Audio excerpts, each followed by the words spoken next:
ಹಾಸನ್ ಅವ್ರಿಗೆ ಕ್ಷಮೆ ಕೇಳಿ ಅನ್ನುವಂಥದ್ದು ಗೋಗರಿಯೋದು ಬೇಡ, ಭಿಕ್ಷೆ ಬೇಡೋದು ಬೇಡ. ಸೊ ಅವರು ಕನ್ನಡಿಗರ ಸ್ವಾಭಿಮಾನದ ಪ್ರಶ್ನೆ.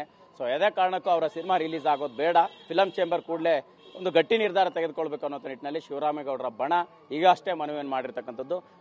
ಶಿವರಾಮೇಗೌಡರನ್ನ ಮಾತಾಡ್ತಾನೆ. ಸರ್, ಈಗ ಕೆಲವು ದಿನಗಳಿಂದ ಹೋರಾಟ ನಡೀತಾ ಇದೆ. ಕ್ಷಮೆ ಕೇಳುವಂತಹ ಅವರ ಮನಸ್ಥಿತಿ ಇದ್ರೆ ಇಷ್ಟೊತ್ತಿಗೆ ಅದು ಬದಲಾಗಬೇಕಿತ್ತು. ನಾಳೆ ಒತ್ತಾಯಪೂರ್ವಕವಾಗಿ ಕೂಡ ಒಂದು ಕ್ಷಮೆ ಕೇಳುವಂತ ಸಾಧ್ಯತೆಗಳು ಇದ್ರೆ ಯಾವ ರೀತಿ ನಿಲುವು ತಗೋಬೇಕು ಅಂತ ನಿಮ್ಗನ್ಸುತ್ತೆ? ಸರ್, ಹಿಂದೆ ಹೇಳಿದ್ವಿ, ಇನ್ನು ಮುಂದೆ ನಾವು ಅವನ ಕ್ಷಮೆ ಕೇಳಲ್ಲ.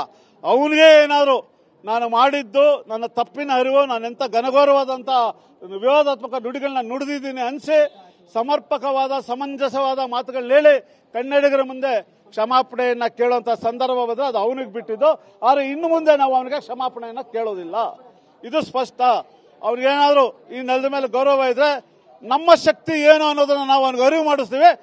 ನಮ್ಮ ಶಕ್ತಿ ಏನು ಅಂತ ತಿಳ್ಕೊಂಡು ಅವ್ನು ಯಾವ ರೀತಿ ಭಕ್ತಾನೆ ಅನ್ನೋದ ಮುಂದೆ ನೋಡೋಣ ಸರ್. ಇದೆಲ್ಲದರ ಜೊತೆಗೆ ಇನ್ನೊಂದು ಮಾತನ್ನ ಪ್ರಸ್ತಾಪ ಮಾಡಿದ್ರಿ. ಅಂದ್ರೆ ಈಗ ಕ್ಷಮೆ ಕೇಳುವಂತದ್ದನ್ನ ಬಿಟ್ಟು ಆತ ಭಾಷಾ ತಜ್ಞ ಅಲ್ಲ, ಆ ಹೇಳಿಕೆಗೆ ಒಂದು ಉತ್ತರನು ಕೂಡ ಕೊಡಬೇಕಾಗುತ್ತೆ ಅಂತ ಪಟ್ಟನ್ನ ಫಿಲಂ ಚೇಂಬರ್ ಹಿಡಿಬೇಕು ಅನ್ನೋದು. ಆ ನಿಟ್ಟಿನಲ್ಲಿ ನಿಮ್ಮ ಮನವಿ ಯಾವ ರೀತಿ?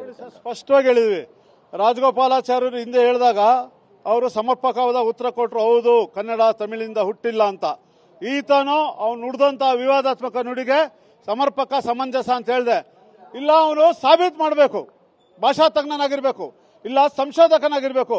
ಈ ರೀತಿ ಎಲ್ಲ ಅವನು ತೇವಲುಗಳನ್ನ ಬೆಳೆಸ್ಕೊಳ್ಳೋದಕ್ಕೆ ಎಲ್ಲ ವೇದಿಕೆ ಸಿಕ್ತು ಅಂತ ಹೇಳಿ ಅದು ಕನ್ನಡ ಚಿತ್ರರಂಗದ ನಟರ ಮುಂದೆ ಈ ರೀತಿ ಮಾತುಗಳು ಆಡ್ತಾನಲ್ಲ, ಈ ಮಾತುಗಳಿಗೆ ಅವನಲ್ಲಿ ಸಾಕ್ಷ್ಯಾಧಾರಗಳಿದ್ರೆ ಸಾಬೀತು ಮಾಡಲಿ. ಇಲ್ಲದ್ರೆ ಬೇಡ ಅವನ ಕ್ಷಮೆಯಿಂದ ಏನೋ ನಮಗೆ ಉತ್ತರ ಸಿಗೋದಿಲ್ಲ. ಯಾಕಂದ್ರೆ ಈ ಒಂದು ನಡವಳಿಕೆಗಳು ಪುನರಾವರ್ತನೆ ಆಗಬಾರ್ದು. ಇದು ಇತಿಶ್ರೀ, ಇದೇ ಕೊನೆ ಆಗಬೇಕು. ತಮಿಳರ ಅಸ್ಮಿತೆಗೆ ಏನು ಅವ್ನು ಮಾತಾಡಿದ್ದಾನೋ ನಾವು ಕನ್ನಡಿಗರ ಅಸ್ಮಿತೆಗೆ ನಾವು ಸಹ ನಮ್ಮದೇ ರೀತಿಯಲ್ಲಿ ಉತ್ತರ ಕೊಡ್ತೀವಿ. ಸರ್, ಈಗ ಅಲ್ಲಿ ಕಮಲ್ ಹಾಸನ್ ಅವರಿಗೆ ಕ್ಷಮೆ ಕೇಳಬಾರ್ದು ಅನ್ನುವಂಥದ್ದು ತಮಿಳಿಗರ ಒತ್ತಡ ಕೂಡ ಇದೆ ಅನ್ನುವಂಥದ್ರ ಜೊತೆಗೆ ತಮಿಳಿನ ಕಲಾವಿದರು ಕೂಡ ಅವರಿಗೆ ಸಾಥ್ ನೀಡ್ತಾ ಇದ್ದಾರೆ. ಆದರೆ ಆ ರೀತಿಯ ಬೆಳವಣಿಗೆ ಕನ್ನಡದಲ್ಲಿ ಮತ್ತೆ ಕನ್ನಡದ ಕಲಾವಿದರಲ್ಲಿ ಆಗ್ತಿಲ್ಲ ಅನ್ನುವಂಥದ್ದು ಮಾತನ್ನು ಕೂಡ ನೀವು ಪ್ರಸ್ತಾಪ ಮಾಡಿದ್ರಿ. ಸರ್, ನಮ್ಮ ದುರಂತ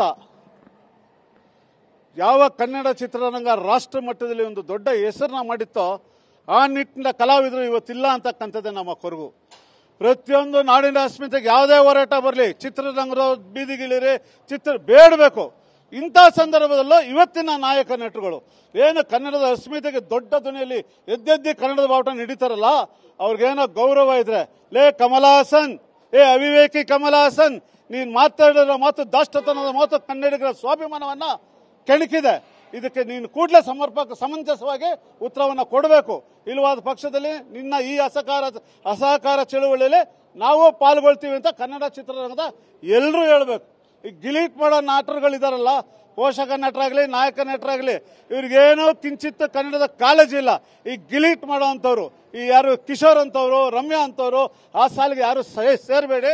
ಆ ಸಾಲಲ್ಲಿ ಸೇರ್ಕೊಟ್ರೆ ನಿಮ್ಮ ಘನತೆ ಗೌರವ ಕುಂದತ್ತೆ ಅಂತ ಎಚ್ಚರಿಕೆಯನ್ನು ಹೋರಾಟಗಾರರು ಕೊಡ್ತೀವಿ. ಸರ್, ಒಂದು ವೇಳೆ ಇದೆಲ್ಲ ಬೆಳವಣಿಗೆಗಳ ನಡುವೆ ನಾಳೆ ಅವ್ರು ಕ್ಷಮೆ ಕೇಳಿ ಸಿನಿಮಾ ರಿಲೀಸ್ ಮಾಡುವಂತಹ ಸಾಧ್ಯತೆಗಳು ಕಂಡು ಬಂದ್ರೆ ನಿಮ್ಮ ಅಭಿಪ್ರಾಯ ಏನಾಗಿರುತ್ತೆ? ಸರ್, ವಾಣಿಜ್ಯ ಮಂಡಳಿಯವರು ಈಗಲೂ ಸಹ ನಿಮ್ಮ ಮುಂದೆ ನಾಳೆ 1 ಗಂಟೆವರೆಗೂ ಸ್ವಲ್ಪ ನಾವು ಅವನ್ನ ಕೇಳಕ್ ಹೋಗಲ್ಲ, ಅವ್ನ ನಿಲುವೇನು ಅಂತ ನೋಡ್ತೀವಿ ಅಂತ ನಿಮ್ಮ ಮುಂದೆ ಇಲ್ಲಿ ಹೇಳಿದ್ದಾರೆ.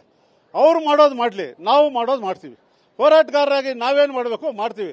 ನಾವೆಲ್ಲ ಕೇಸ್ಗಳು ಹಾಕಿಸ್ಕೊಂಡು ಪೊಲೀಸ್ ಲಾಠಿ ಆಯ್ತು ಕನ್ನಡಕ್ಕೋಸ್ಕರ ಎಲ್ಲವನ್ನೂ ಮಾಡ್ಕೊಂಡವರು ಈ ತರ ಎಲ್ಲ ಬೀದಿಲಿ ನಿಂತ್ಕೊಂಡು ಹೇಳಿಕೆ ಕೊಡ್ತಾರಲ್ಲ, ಫಿಲಾಸಫರ್ ತರ ಮಾತಾಡ್ತಾರಲ್ಲ, ಆ ರೀತಿ ಮಾತಾಡೋರಲ್ಲ. ನಮ್ಮ ಅಸ್ಮಿತೆನ ನಾವು ಹೋರಾಟಗಾರರು ಕಾಪಾಡ್ಕೋತೀವಿ ಸರ್. Thank you sir. ಇದಿಷ್ಟು ಶಿವರಾಮೇಗೌಡರ ಮಾತಾಗಿರ್ತಕ್ಕಂಥದ್ದು. ಕಮಲ್ ಹಾಸನ್ ಕ್ಷಮೆ ಕೇಳೋದಲ್ಲ, ಆತ ಯಾವ ರೀತಿ ಹೇಳಿಕೆಯನ್ನು ಕೊಟ್ಟ ಅನ್ನೋದನ್ನು ಕೂಡ ಸಾಬೀತು ಮಾಡಬೇಕಾಗುತ್ತೆ ಅನ್ನೋಂಥ ಮಾತನ್ನ ಹೇಳಿರ್ತಕ್ಕಂಥದ್ದು. ಕ್ಯಾಮರಾ ಪರ್ಸನ್ ಗಣೇಶ್ ಪ್ರಸಾದ್ ಜೊತೆ ಮಾಲ್ತೇಶ್ ಜಗ್ಗೇನ್, TV9 ಬೆಂಗಳೂರು.